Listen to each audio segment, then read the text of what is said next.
चलो बच्चों नमाज को चलो। नमाज अल्लाह का हुक्म है, सबसे अहम इबादत है। नमाज जन्नत की कुंजी है, नमाज दीन का सुतून है, नमाज मोमिन की महराज है। सब कुछ यहीं रह जाएगा भाई, चलो नमाज के लिए। बेशक बिल्कुल दुरुस्त बात है मेरे ईमानी भाइयों, बिल्कुल आपकी हिम्मत को सलाम है, मगर शायद इन्होंने बहुत देर नहीं कर दी। Allah'ım kabul etsin. Kılmayanlar zarardalar. Onun için bu zamanı bir an önce telafi etmemiz lazım. Allah'ımıza dönmemiz lazım inşallah arkadaşlar. Bizlere de dua edin. Allah'ın yar ve yardımcımız olsun. Hadi selamünaleyküm. मेरे भाइयों आपने आते आते लगता है बहुत देर कर दी। ये तुर्की का गेमिंग स्टूडियो है, मगर मेरे इन तुर्क नौजवान भाइयों को जो लत लगी हुई है ना, वो बहुत खौफनाक है। आपको पता है इन नौजवानों की कैफियत इनको कहाँ तक ले गई है। ये 2 दिन में तुर्किया के 2 शहरों के स्कूलों में फायरिंग के खूनी वाक़यात हैं। इन 2 वाक़यात ने लिबरल सरमायादाराना निज़ाम के गलीज़ नताइज की सारी हकीकत एक बार फिर वाज़े कर दी है। मंगल 14 अप्रैल के दिन तुर्की के अहमद कोइंजो हाई स्कूल के ये मनाजिर हैं, और 15 अप्रैल बुध के दिन आयसर सेकेंडरी स्कूल में होने वाली अंधाधुंध फायरिंग के ये मनाजिर हैं। और अहम बात यह है कि कत्लेआम कोई दहशतगर्द, कोई ईसाई, कोई हिंदू या यहूदी नहीं कर रहे, ये इन्हीं स्कूलों के बच्चे हैं। एक कातिल बच्चे की उम्र 14 साल है और दूसरा 18 साल का है। ये दोनों वाक़यात तुर्की में तो अहम हैं ही, मगर आप भी गैर मामूली संजीदगी से इन वाक़यात को देखिए। इन वाक़यात में दोनों नौजवान तलबा जो कत्लेआम कर रहे थे उन्होंने ख़ुदकुशियाँ कर ली। 8 तलबा, 1 उस्तानी जाँ बहक हुई, 6 इंतहाई तशवीशनाक हालत में अब भी ज़ेर इलाज हैं, और बाकी 30 लोग जो ज़ख्मी हुए हैं वो बहरहाल उनकी हालत ख़तरे से बाहर है। ये देखें ज़रा कमसिन बच्चे कैसे खिड़कियों से कूद रहे हैं। इन हमलों ने पूरे मुल्क को हिलाकर रख दिया है, क्योंकि तुर्किया में स्कूलों में फायरिंग के वाक़यात ऐसे ना होने के बराबर है। 18 साल हमलावर शॉट गन के साथ स्कूल के सहन और क्लास रूम में घुसकर जुनूनी फायरिंग कर रहा है, पुलिस को देखकर खुदकुशी कर लेता है। दूसरा कातिल 14 साल का है, इसी स्कूल का तालिब इल्म है। पुलिस ने इस बच्चे के बाप को भी गिरफ्तार किया है, क्योंकि उनका कहना है कि शायद असला उसके बाप का था। BBC के मुताबिक हमला आवरों ने पहले से सोशल मीडिया पर ऐसी धमकियां दे रखी थी। 14 साल का बच्चा धमकी दे रहा है, सबको कत्ल कर दूंगा। सोशल मीडिया पर इस मामले की गहराई इतनी ज़्यादा थी कि तुर्क पुलिस अब तक 162 नौजवानों को गिरफ्तार कर चुकी है, जिन पर इल्ज़ाम यह है कि उन्होंने स्कूल में होने वाली इस हलाकतखेज़ फायरिंग और मुजरिमों के बारे में तारीफ़ी मवाद ऑनलाइन पोस्ट किया।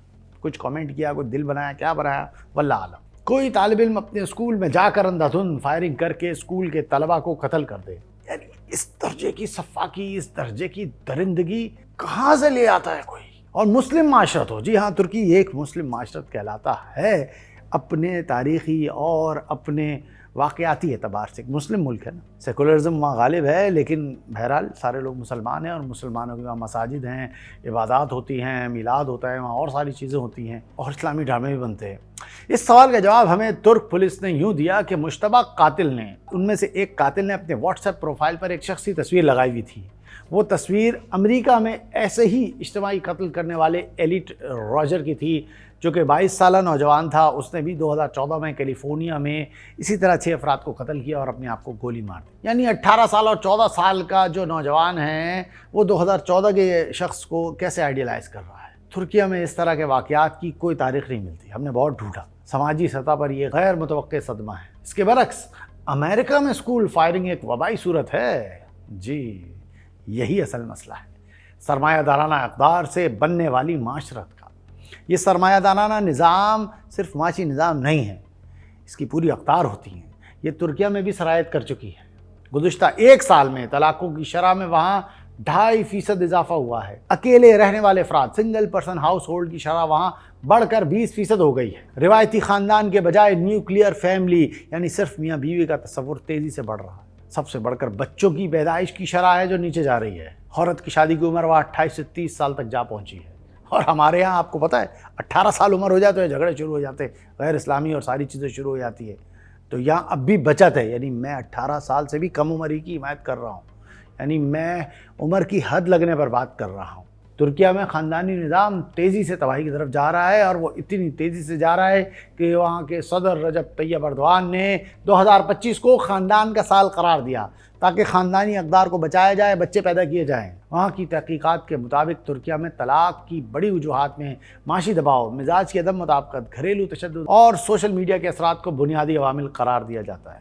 آپ تصور کریں، اس منظر کو دیکھیں آپ، یہ جو علماء کرام کھڑے ہوئے تھے، آپ غور کریں کہ سرمایہ دارانہ لبرل اقدار سے جنم لینے والی معاشرت، اس کے نتائج بالکل ایک جیسے ملیں گے آپ۔ چین میں چلے جائیں، یورپ میں چلے جائیں، امریکہ چلے جائیں، جاپان میں چلے جائیں، ساؤتھ کوریا چلے جائیں، سب جگہ یہی خاندانی مسائل ملیں گے، اور وہاں کے نوجوانوں میں یہی چیزیں آپ کو نظر آئیں گی۔ یہ سارا نظام جس طرح کا دباؤ نوجوان ذہنوں میں پیدا کرتا ہے، وہ ان کے اندر غصہ، انتقام کی عجیب و غریب آگ بھڑکاتا ہے، جو ہر قسم کی اخلاقی اقدار سے ماورا ہوتی ہے۔ آپ سوچیں، یہ جدید مادی نظام انسان کو مشین میں ڈھال رہا ہے۔ یہ جو پوسٹ ماڈرنسٹ تھیوریز ہیں وہ یہی بتا رہی ہیں کہ انسان کی اگلی شکل مشین ہے۔ تو انسان جو ہوتا ہے وہ تو انسانوں کا خیال کرتا ہے، بڑے چھوٹے کا، استاد شاگرد کا، والدین کا، مگر مشین کوئی خیال نہیں کرتی۔ جب انسانی ذہن مشین کے قالب میں ڈھل جائے گا تو پھر یہی ہوگا۔ سوچیں کہ 14 اور 18 سال کے نوجوانوں میں کون یہ بات ڈال رہا ہے کہ سب کو قتل کر دو؟ وہ کن فلموں، ڈراموں اور گیم سے یہ ساری اقدار سیکھ رہا ہے؟ فلموں، ڈراموں، گیم کی میں نے نام لیا، آپ اچھی طرح جانتے ہوں گے، سارے گیم، ان میں یہی سارا تشدد جس کو ختم کرنے کی باتیں کی جا رہی ہوتی ہیں، یہ سب یہی سکھا رہے ہوتے ہیں۔ سوشل میڈیا کی خیالی دنیا اور حقیقی جذباتی سہارے کی کمی نوجوانوں کو سائیکوپیتھ بنا رہی ہے اور مستقل ایسے رجحانات کی طرف دھکیل رہی ہے۔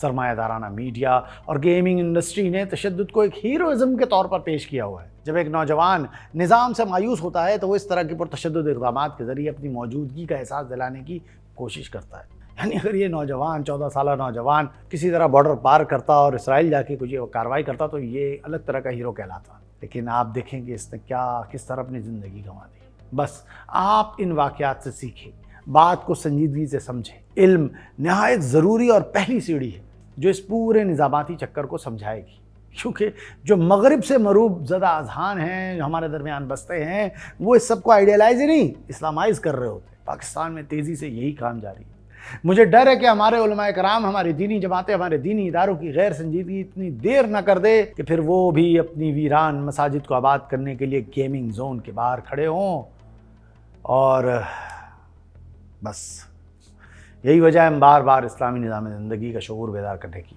کوشش کر رہے ہیں۔